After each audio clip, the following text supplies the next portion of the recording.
presented your solution, you ask for the sale, and you hear, this all sounds perfect, I just need to talk to my partner. What do? Do you push for the sale and risk losing everything? Or do you let them go and risk getting ghosted? This is Chris Uguris. I've produced more than 8 figures in sales for clients and my own businesses, and today we solve this issue forever. Let's dive in. So here's how we diffuse, pre-handle, but also dissolve the partner objection.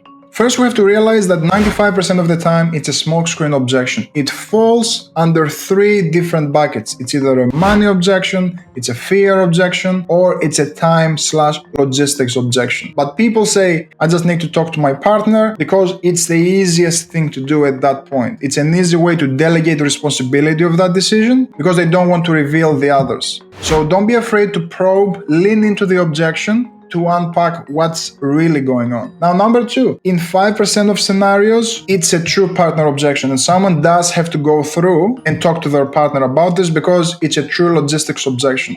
So we have to remember that people respect their spouses and partners more than any other salesperson. So your intent, your language, your tonality matters. So we have to be respectful of that, and we'll see exactly how.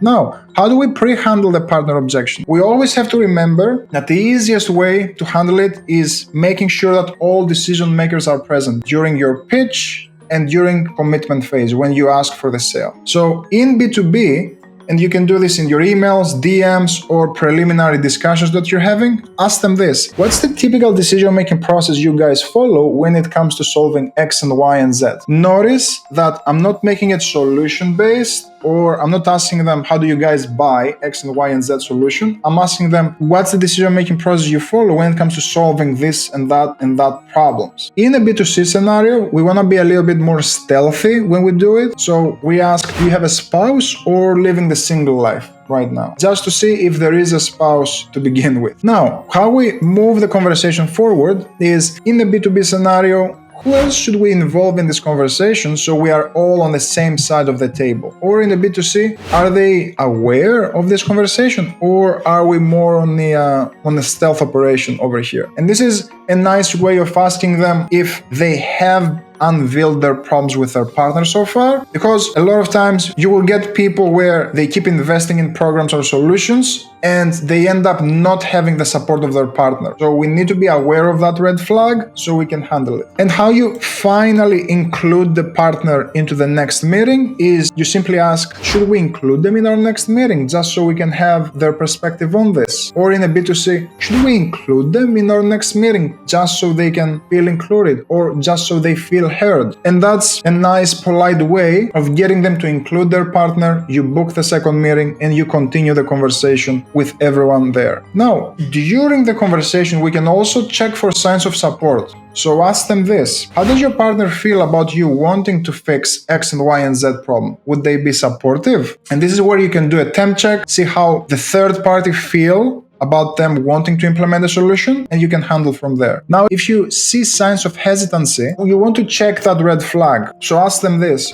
Do you feel there would be any reason why they wouldn't want you to fix X and Y and Z problem? Or in a B2C scenario, do you feel there would be any reason why they wouldn't want you to be healthy, be happy, improve your situation? And that's how you can unpack, clarify, probe to see what's really going on. Now, what might come up here is, oh yeah, they're very supportive, it's just a money thing. And that's perfectly fine. It's good for us to know that they're very cost focused because we need to reframe their mindset to outcome-based thing. So what you say then, if they start asking, oh, what does it cost? Just so I know to tell my partner, you want to diffuse that because you haven't presented them anything yet. So the language you can use there is, oh yeah, and I'll go through the details of the investment, but we have different options. But at the same time, I want to make sure that we can actually help you in the first place. So walk me through what exactly are the biggest hurdles right now when it comes to X and Y and Z. That's an easy way of reframing their mindset into an outcome-based thinking, so you can continue the conversation from there. Now, how do you actually handle and diffuse the partner objection? You ask for the sale and they say, oh, I just need to talk to my partner about this. First, you have to confirm value. And how we do it is, that's not a problem. May I ask? So you diffuse and you ask for permission. Because what most people would do is they go straight for the jugular, and people, they're already resistant. So they expect you to do that. So first we want to diffuse and ask for permission. Then what we say is, if your spouse partner was here with us, giving you the green light on this, would you move forward? This helps them take responsibility for that decision, and it allows us to see, do they feel this would help them?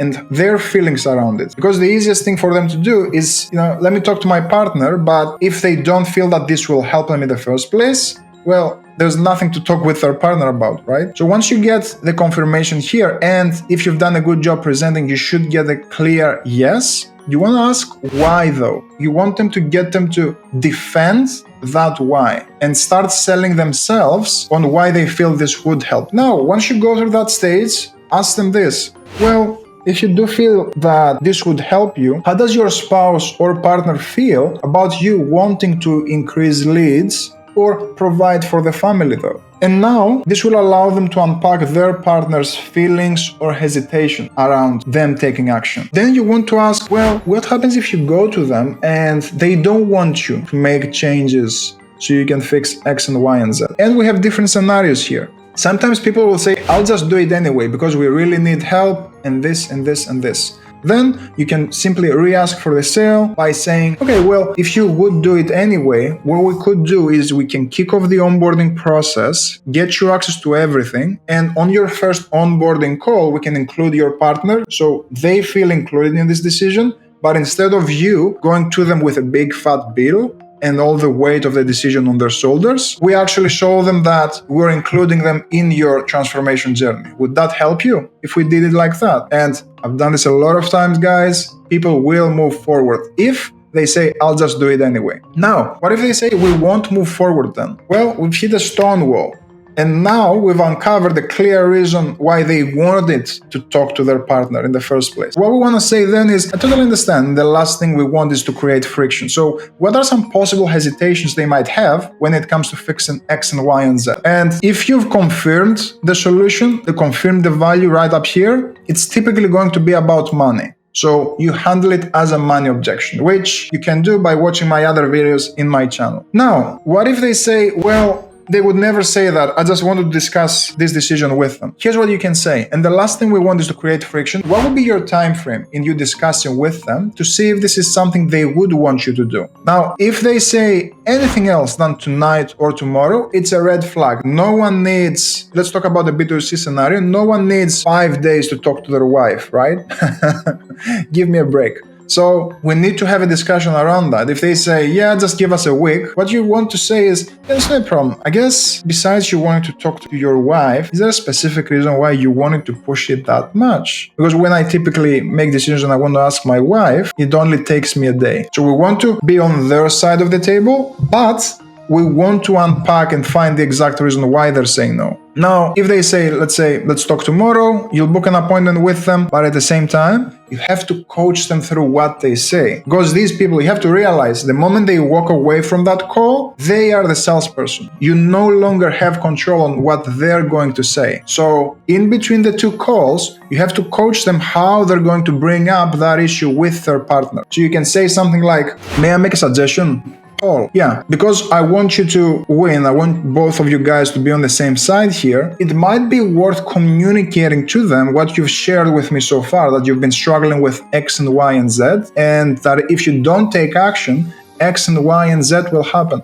Are you with me when I'm saying that? So you want to reiterate that at the end of the call, so they don't just go to their partner with a $50,000 investment and just the deliverables of your solution. Another way of doing things, and if you sense hesitation throughout this process and it's not smooth, you can do a commitment check. And I would encourage you in B2C scenarios, because people might not open up, what you can do is, through a commitment check, is ask for a refundable deposit. So the language that you can use here is, yeah, we can totally book in for another appointment. We're all set up for Monday. Now, what we typically do in these cases is we take a $500 deposit. The only reason for that is we want to make sure that the person who needs the help is committed to this journey, but also it shows their partner that they are committed to making changes in the first place. And of course, if they feel that this, after the discussion with the partner is concluded, they don't feel that the problem is worth solving, you get your money back and no harm, no foul. But this shows your partner and shows you that you actually committed to this journey. So are you prepared to make a commitment so you can solve X and Y and Z? And this checks their commitment, right? Again, it's refundable, but even people who want to step up and solve the problem, they will say yes, you take the deposit, and you win the sale on the next call. What I want to also mention here before we wrap up is there is a feminine and masculine energy. This is not about male and female, this is how people show up. So a lot of men will lean more towards feminine energy, a lot of women will lean more towards masculine energy.